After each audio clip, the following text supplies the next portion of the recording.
Kenner Mayor Ben Zahn fired a top deputy yesterday after the FBI came to City Hall asking to see the aide's timesheets. Well, now eyewitness investigator David Hammer questioned Zahn's connections to another staff member Zahn had to fire after the feds came knocking. A majority of the Kenner City Council wants Mayor Ben Zahn to resign. They say it's because Zahn's deputy CAO, Chad Pitfield, is under FBI investigation for collecting $86,000 in emergency pay after Hurricane Ida and for allegedly double dipping, claiming hours working for the city and as a reserve Jefferson Parish Sheriff's deputy at the same time. Zahn responded by firing Pitfield on Wednesday. What's the reason for his firing?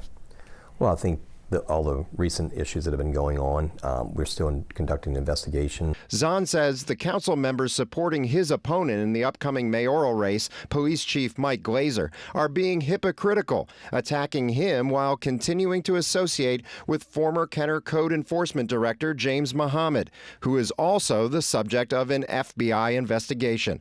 The FBI arrested Mohamad on federal bribery charges last April, alleging he got work installing HVAC equipment under other people's permits, then inspected his own jobs on behalf of the city of New Orleans to say they were done safely and up to code. Zahn gave us these photos of Mohamad attending a campaign event and these photos of Mohamad putting up Glazer's campaign sign.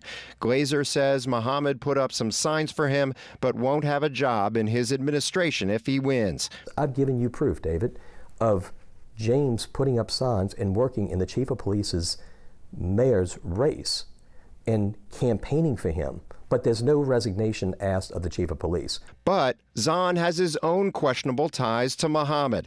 The mayor appointed Mohamad as code director in 2018 and kept him there for nearly a year after the city of New Orleans alleged Mohamad was fabricating building inspections and banned him from working there in July 2019. And now it appears Mohamad may have been doing special favors for Zahn during that time too. Just a month after New Orleans banned Mohamad from inspections, Zahn bought a whole house generator for his private residence from James Mohamad's air conditioning company.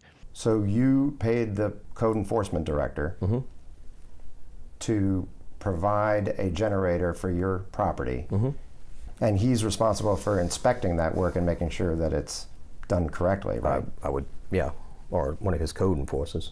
Is it appropriate for the code enforcement director to do business in the city of Kenner where he regulates that business? That would be a legal question. I don't see that he has no right not to do business in the city of Kenner, but I'd have to yield to legal for that. But just at the face of it, it's a conflict of interest, isn't it? That he would be doing business in the city of Kenner? And that he would be inspecting his own work. I'd have to yield to legal again.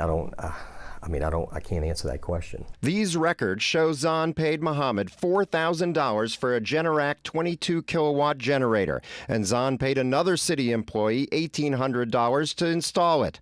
But the Generac dealer that activated the unit says the generator and switch alone went for $5,800 in 2019, with full installation running from $8,000 to $12,000. Zahn said the unit was used, but the dealer says this document proves it was brand new. The documents also show Mohamad billed Zahn in February 2019, but Zahn didn't pay his employee for the work until March 19, 2020.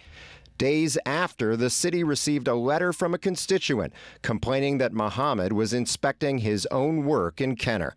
David Hammer, Eyewitness News. Mohamad's defense attorney declined comment, and so did Pitfield. Zahn and Glazer face off in the mayor's election March 26th.